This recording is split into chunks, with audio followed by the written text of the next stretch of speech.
Welcome to Davita's Stampin' Spot. It's Thursday and I have a project for you. It's one I shared at another one that I shared at the demonstrator event a couple weeks ago that I helped host.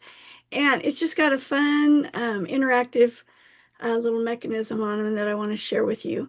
And I think it's really fun. So I'm going to swing the camera around so we can get started. Thankful that I'm able to do this. I've been fighting a stomach bug this week. Had to cancel or postpone my classes, which was a bummer because I always enjoy teaching my classes. So I'm using the Hydrangea Hue cardstock. This is the designer series paper. It's 4 by 5 1/4. Got a little tiny piece that's 7/8 by 1 5/8. This is a teeny tiny window sheet that is a 1/2 inch by 2 inches. A piece of the cardstock, 1 1/4 by 2, and I used the Lazy Daisy embossing folder to emboss it. Look at that embossing. It is so pretty. Love those daisies. I'm using the Word and Wishes bundle for this project. This is white cardstock at 1 3/4 by 5 1/4. Then I have this little die cut piece from the Words and Wishes, the cake. And then I've got 2 more pieces. This is Hydrangea Hue cardstock. This piece is 4 1/4 by 8 1/2, and this was 2 by 8 1/2. And I've scored them both at 1 1/2 and 3. So 1 1/2 and 3 on both of them. So let's fold these first. So we are going to fold them. So it's going to go Mountain Valley on the card base, the big piece. Use my bone folder to give it a good crease here. And then this one, get my sticky notes off, is going to go Mountain Valley as well. What was nice about this is I scored my paper and I was able to get 2 bases and this piece out of 1 piece of cardstock. So that was really nice. All right. So when I gave the ladies this designer series paper at the meeting, I told them there were different ways they could decorate it. And in the Words and Wishes stamp set, there are 2 sizes of presents. There's a tall one and a kind of a chunky one. And I told them if they could leave their paper like this if they wanted, or they could decorate it. I'm going to show you one of the suggestions I gave them. Everything out of the way here. Is I told them to take the presents and put the presents in between the circles.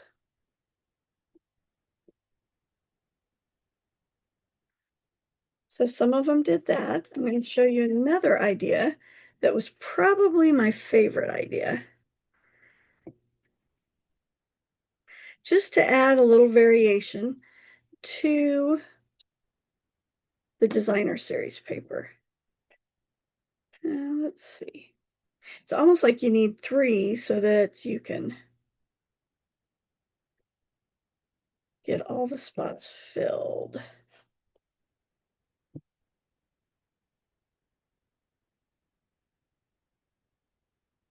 All right, so you could decorate it like that. What I like about the photopolymer is I missed part of that one, so I was able to fix it.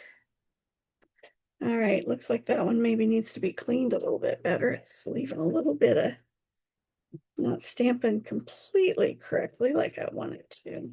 All right, these are the new stamp pads. They're magnetic. We got the patent from Close to My Heart when their demonstrators or makers joined us. So still getting used to the magnetic, I have to admit.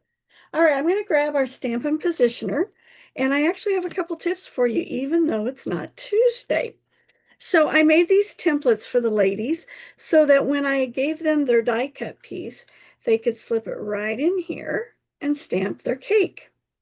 Now, I wanted to make sure this stayed put, so I had the magnets on there. And today, this occurred to me.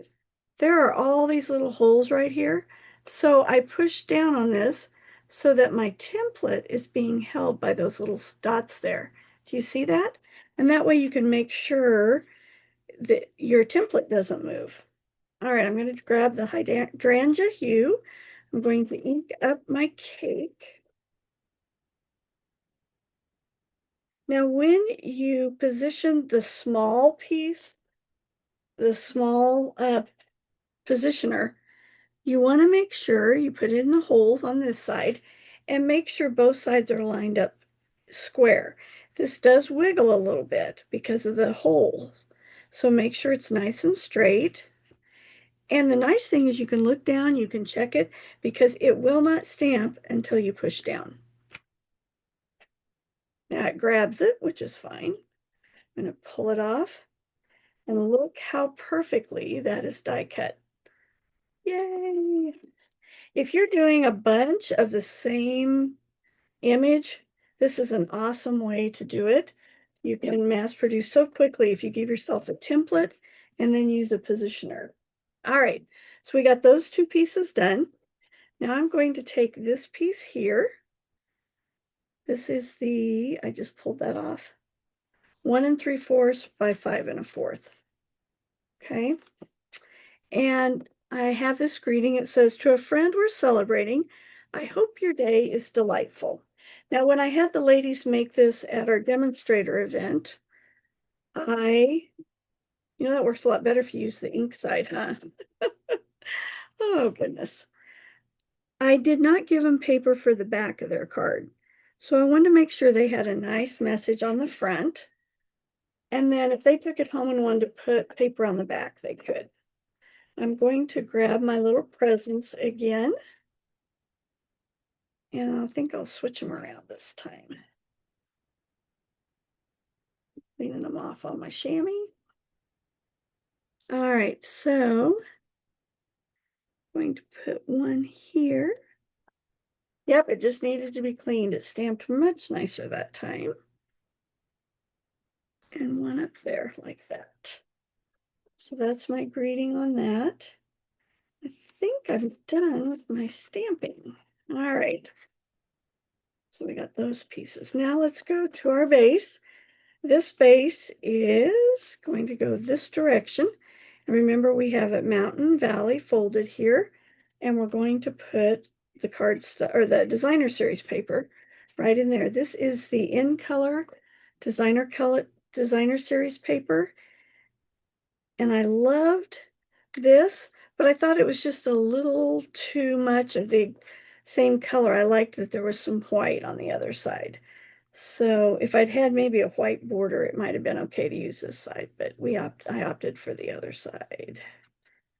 All right, so we're going to put this piece in first. And the reason I'm doing this piece first is because we are going to add layers on the front, and I don't want this to be hard to put on here. Guys, I'm sorry, you can tell not having the best health week here, so things a little difficult. This present is bothering me, so I'm going to fix it. There we go. Makes me feel better. All right, now we're going to take this mechanism here and we're going to do the tricky part. It's not hard, it's just a little tricky. So this piece here is 7 1/8 by 1 5/8. And what I did was I folded this over so that it lined up with that edge. Okay, so I made a triangle. All right, now I want the length of this to be attached right below the second score line here. Okay, and I want it pretty much up towards the top here. Okay, I'm only going to put adhesive on the triangle. I have to tell you, with trying to help 15, 20 people to do this all at the same time, I was so impressed. They all did it correctly.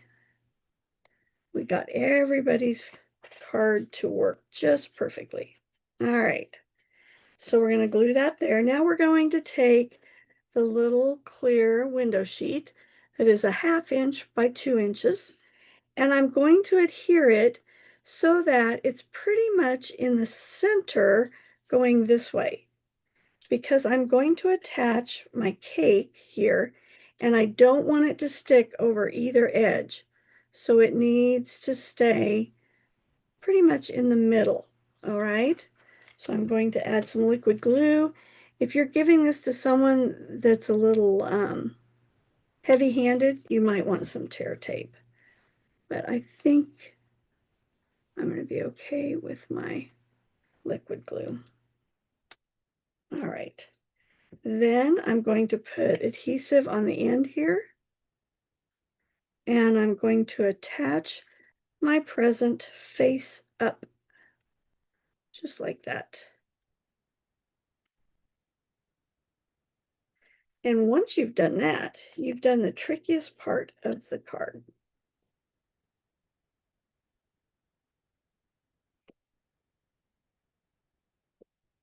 All right. Now what we're going to do is this. Oh my goodness. Did I do that right? I did not do it right. Knew something didn't seem right.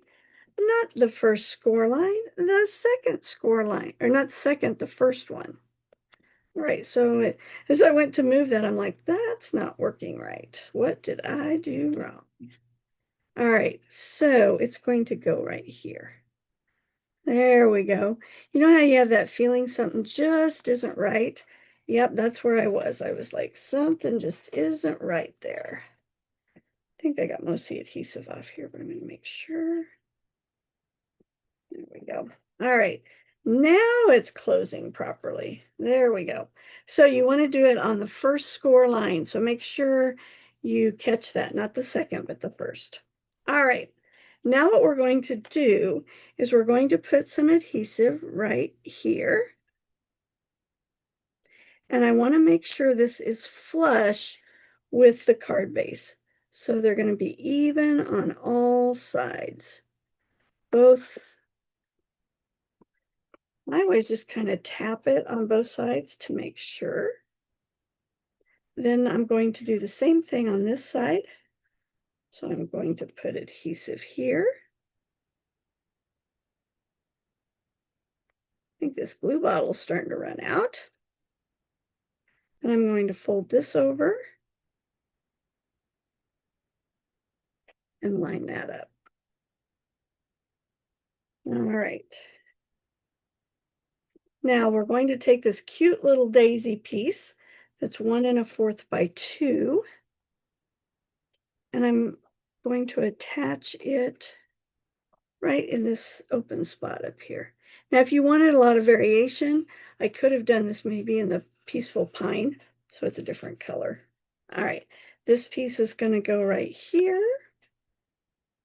Now, some things I learned along the way is that you don't want to put anything on the designer series paper that pops up. My original design, I wanted birthday down here and happy up here. This is one I tried to do, but every time I tried to bring the cake up, it hit that and wouldn't work. So don't do that. Keep that in mind. You need to keep this area back here flat. I just realized I forgot something. So in the cutest crew, there's a really cute little happy birthday, and I'm going to stamp it right here. This was Kent's idea, my husband's. When I showed him this card, he said, you need something right up there. And then if you wanted more pattern, you could do the happy birthdays down on this section, or you could add more up there, or you could do the happy birthday. But here you go. Here's how the card works. You hold it and the cake pops up. Isn't that fun? I just thought this was a really cute idea, great for kids especially. But I think even adults would love that pop up like that. So one of the other ideas I had for the cardstock was, here's one. They did it in Calypso, the crisp cantaloupe, and you can see how they did the happy birthday here. And this one, I don't have the card finished yet, but I made balloons. So I took the Peaceful Pine blender pen blend and did the string, And then I took our white gel pen and I did the little white dots up there to give some highlight to the balloons. So you can make them balloons, you can add the presents, or you could just leave it plain if you wanted to. So I hope you like this project. I think it's really fun. Remember, today started the free shipping. Any order over $75, you get free shipping. And everyone that places their order with me in the next 3 days, because this goes through the 13th, will be in a drawing for a $20 gift certificate. And the more orders I get, the more gift certificates I'm going to give away. So if you're needing some supplies, this is the perfect time to order. Hope you like this card. I think these are really fun. And I will see you on Tuesday for a tip. Have a great weekend.